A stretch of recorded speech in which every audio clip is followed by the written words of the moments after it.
Halo guys, welcome back to my vlog. Di depan gua udah ada iPhone 8 yang kurang lebih gua udah pakai 2 mingguan. Dan gua mau cerita sedikit tentang handphone ini, apakah masih layak untuk dibeli di tahun ini atau tidak. Yuk, kita mulai aja.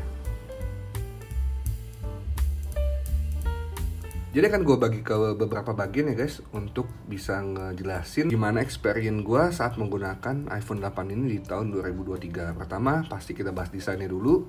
Kalian bisa lihat desainnya masih jadul ya. Belakangnya cuma ada satu lensa, satu LED flash, dan logo Apple-nya masih di agak atas ya, belum di tengah, beda sama iPhone SE. Kemudian dari sisi depan kalian juga bisa lihat, ini jidat sama dagunya tebel, ada home button di sini. Dan di bawah sama kayak iPhone 7 sudah tidak ada port 3,5 mm ya, tapi cuma ada mic, port lightning, dan speaker satu lagi ada di earpiece ini guys. Dan untuk sisi kirinya ada mute switch dan volume rocker. Sebelah kanan ada power button dan SIM tray. Jadi untuk desainnya bisa dibilang sebetulnya ini masih ikonik ya. Bahkan desainnya itu masih, kalian bisa di sini iPhone 5s di sini. Ya, memang desainnya seperti itu. Dan tidak berubah sampai iPhone 10. Nah, iPhone 10 kan bersama nih dengan iPhone 8, tapi untuk 8 dan 8 Plus masih seperti ini desainnya. Sudah tidak relevan untuk di tahun ini, tapi kalau kalian pakai, kalian pegang sih masih, oh yang penting orang tahu itu iPhone sih. Oke lah. Kemudian yang akan gue bahas adalah kameranya guys.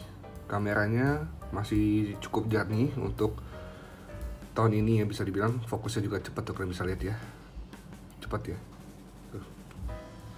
Dan videonya hanya di HD 60 atau 1080p 60 fps.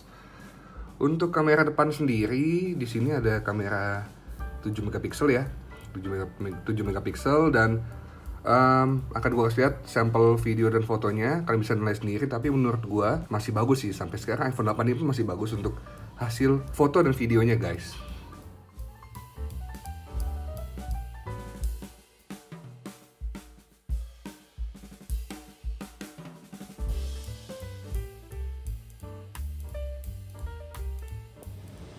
Yo guys, ini adalah contoh perekaman kamera belakang untuk iPhone 8 ya. Resolusi 12 megapiksel lengkap dengan OIS. Jadi lumayan stabil ya kalau direkam begini, sambil jalan juga. Dan kalian bisa lihat masih lumayan tajam sih untuk hasilnya. Dan kalau misalnya kita arahin ke langit, walaupun butuh waktu, sempat over saturated gitu, tapi masih bisa lah untuk bisa menyeimbangkan white balance-nya. Jadi kualitas warnanya masih tetap bagus guys. Nah, gimana menurut kalian nih? Suaranya jelas nggak? Dan coba kita ambil contoh ini. Bisa fokus nggak dia nih? Ke akar tanaman ini. Goyang-goyang guys. Wah, oke, agak jauhan dikit.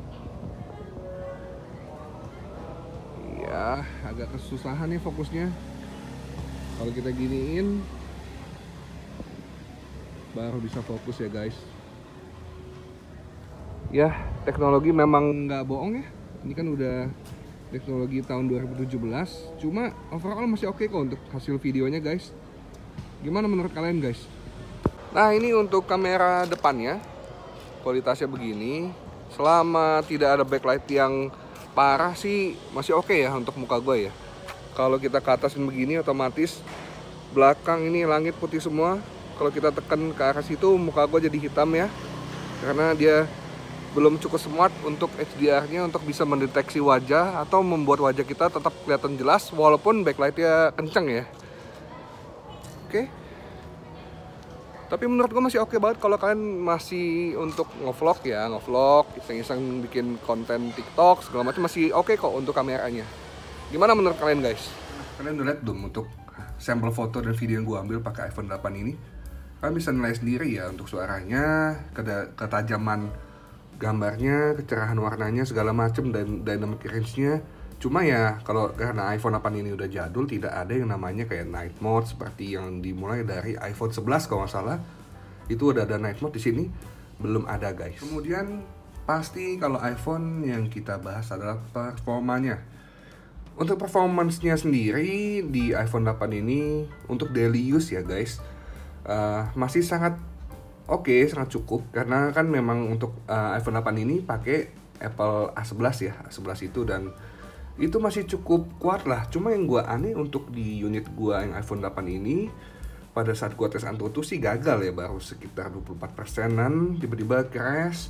Dan mungkin untuk Antutu skornya akan gua taruh di sini nih, di sini nanti gua akan coba cek di Google. Dan bisa dibilang untuk pemakaian ringan atau jadi handphone kedua, performance-nya masih sangat baik ya, sangat baik. Bahkan kalau kayak main game, kayak contoh gua masih kadang main Mobile Legends, dan ada game Rise of Kingdom, dan ini ada game idol game gini ya, menurut gua performance-nya masih oke lah untuk diandalkan sebagai handphone kedua. Atau kalau kalian nekat kayak gua coba jadiin ini sebagai handphone daily driver ya, konsekuensinya kalian ya nggak bisa main game ya, nggak bisa main game. Toh gue juga emang jarang main game, jadi kalian masih bisa sih pakai handphone ini dengan lumayan nyaman di tahun 2023 ini guys. Kemudian setelah performance pasti disangkut pautkan dengan baterai. Nah ini nih, ini yang akan jadi deal breaker bagi kalian yang mau beli iPhone 8 ini. Dan mungkin kalian nggak punya handphone lain, tapi kalian pengen coba iPhone, dan mungkin kan ya sombong gitu kan, kayak pakai iPhone, punya iPhone gitu. Sombong amat. Jadi bad news adalah baterainya hanya kapasitasnya 1821 mAh atau mAh, dan udah pasti nggak akan bisa menemani kalian 1 hari penuh. Gua sendiri ini baterainya udah gue ganti ya guys, udah diganti, karena kan kalian bisa di sini baterai health-nya 100%, dan ini nggak mungkin banget handphone 2017 sekecil ini lagi HP-nya kan. Intinya nggak mungkin kalau masih ada baterai yang 100%. Jadi kalau kalian beli, kalau lihat baterai 100%, kan boleh tanya, ini udah diganti baterainya, ganti baterai bagus apa enggak nih. Jangan sampai nanti kalian dapat yang baterainya itu kualitasnya jelek, jadi entah cepat ngedrop atau gimana gitu ya. Atau juga takutnya udah disuntik ya, untuk persen baterai ini kan bisa disuntik ya, kalau kalian tahu ya, bisa diutak-atik lah, zaman sekarang udah canggih semua.